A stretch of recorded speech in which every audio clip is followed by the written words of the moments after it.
اور ان کو چھپنے کی جگہ نہیں ملے گی. لوگوں نے عمران خان کے لیے لوگ سب بیٹھے ہیں, یہ آج بھی گھروں میں گھس رہے ہیں, ابھی بھی مجھے بتا رہے ہیں یہ لوگوں کے گھروں میں لوگوں کو پکڑ رہے ہیں, گھس رہے ہیں. یہ ذہنی طور پہ ان کے ذہن خراب ہو چکے ہیں. انہوں نے پولیس چھوڑ دیا کہ تم ظلم کرو, لیکن ایک دن پولیس خود اس لوگ ان کو پکڑ کے پولیس کو جو کریں گے نا, پولیس کو ڈرنا چاہیے, کیونکہ لوگوں کے ساتھ جو کرے, جب یہ لوگ ان کے پر ایک دفعہ ٹوٹ پڑے نا تو پولیس کو پتا چل جائے گا کہ یہ ظلم کا کیا نتیجہ پاک پڑا جا رہا ہے. یہاں پہ تو اللہ کی رحمت ہے, ادھر لوگوں کی دعاؤں سے, اللہ کی مہربانی سے سرخرو ہوں گے. جو ان پہ ظلم کر رہے ہیں نا, ان کا نشان مٹ جائے گا. آپ دیکھنا, یہ اپنا نشان مٹ جائے گا. آپ ان کو کہیں پاکستان میں ان کو دیکھیں گے نہیں. ان کے ظلم کی کہانیاں لکھی جائیں گی.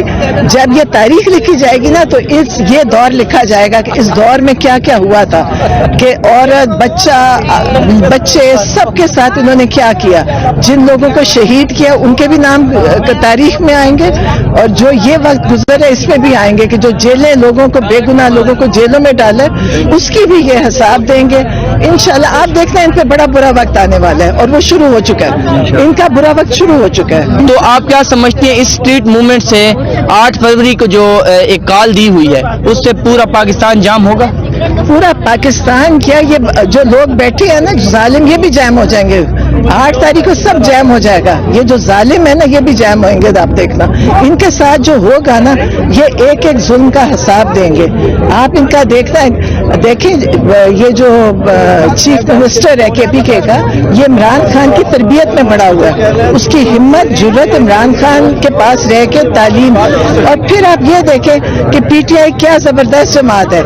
آپ یہ بتایا کریں اپنے ویلاگز میں کہ انہوں نے نہ کوئی یہاں بدتمیزی کری, نہ سڑک پہ پتھر پھینکے, نہ بتیاں توڑی, نہ پولیس کو مارا. آپ کسی جماعت کو لے آتے ہیں, جتنی جماعتیں ہیں نا جو یہ بیٹھی اپنے آپ کو مطلب جعلی کرسیوں پہ بیٹھی اور جعلی مینڈیٹ پہ بیٹھے, ان کے لوگ اگر یہاں آتے, ابھی تک پولیس زخمی ہوتی, یہ دکانیں ٹوٹ چکی ہوتی, کاریں ٹوٹ چکی ہوتی. یہ عمران خان کی تربیت ہے کہ اتنا پرامن احتجاج ہوتا ہے. آپ بتایا کریں کہ عمران خان کی تربیت پورے لوگوں تک پھیلی ہوئی ہے, عورتیں بچے سب کتنے تربیت یافتہ ہیں. یہ عمران خان کی پارٹی ہے. عمران خان کی. عظمہ خانم صاحبہ, آپ کی جب آخری ملاقات ہوئی تھی خان صاحب سے, تو اس کے بارے میں آپ تھوڑا سا بتا دیں تاکہ لوگوں کا حوصلہ جو ہے وہ بلند ہو سکے. آپ کی جو آخری ملاقات ہوئی تھی خان صاحب سے, کیونکہ آپ ہی کی ہوئی تھی, اس کے بعد تو ملاقات نہیں ہوئی, اس ٹائم خان صاحب کے اسپرٹ کیسے تھے, اور اب آپ کیا سمجھتے ہیں اس ٹائم خان کیسے فیل کر رہے تھے؟ خان صاحب نے شکایت لگائی کہ مجھے وہ ٹارچر کر رہے ہیں آئسولیشن میں رکھ کے, اور انہوں نے بہت تاکید سے کہا تھا کہ سارے پارلیمنٹیرینز ہائی کورٹ کے باہر جب تک وہاں پروٹیسٹ کریں جب تک ان کا کیس نہ لگے. یہ انہوں نے کہا تھا میں بہت مشکل قید کاٹ رہا ہوں, تو یہ ان کو اس کا انسٹرکشن دیے تھے کہ نکلیں, اور سارے پارلیمنٹیرینز خاص طور ان کے لیے کہا تھا. تو آگے باقی جو تھی کیا کہہ سکتے ہیں,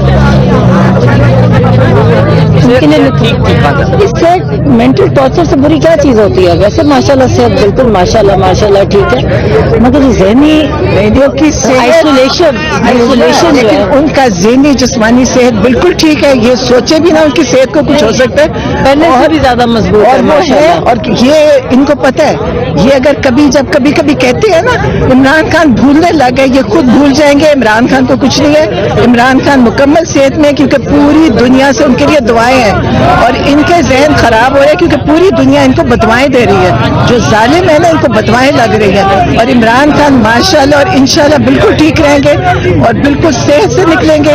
یہ سوچے بھی نہ عمران خان کا اقبال بھی خراب کر. ابھی یہ کہا جا رہا ہے آپ کا کہ کوئی خان صاحب کی ویڈیو بنانے جا رہے ہیں یہ AI سے, اور ابھی سے لوگ جو ہے نا سوشل میڈیا پہ چیزیں خبردار کر رہے ہیں کہ کوئی ایسی ویڈیو بنائیں گے جس میں کوئی پیغام ہوگا یا کوئی ایسی چیزیں ہوں گی, اسی وجہ سے لمبی ملاقات جو ہے وہ نہیں کروا. بیچارے AI بھی نہیں ٹھیک بنا سکتے, ان کی AI بھی لوگوں کو پہلے سے پتا چل جاتی. آپ کو یاد ہے انہوں نے میرے اوپر AI بنائی تھی, اور DG ISPR نے وہ AI اپنی پریس کانفرنس سے چلا دی. اس کو یہ بھی نہیں پتا تھا DG ISPR کو کہ یہ غلط AI ہے. اور دیکھیں ان کا کوئی ان بیچاروں کو سمجھ نہیں آ رہی یہ جو کر رہے ہیں نا وہ ان کے اپنے گلے پڑ رہے ہیں، کیونکہ یہ سب کچھ جھوٹ پہ کر رہے ہیں اور یہ جھوٹے مینڈیٹ کے ساتھ اسمبلیوں میں بیٹھے ہیں، اس لیے یہ بیچارے ان کے اوپر اب ان کا وقت ختم ہو گیا. آپ یہ سوچیں ان کا وقت ختم ہو چکا ہے. یہ لوگ آپ کو تھوڑے لگ رہے ہیں، یہ لاکھوں کے برابر لوگ یہاں بیٹھے ہیں.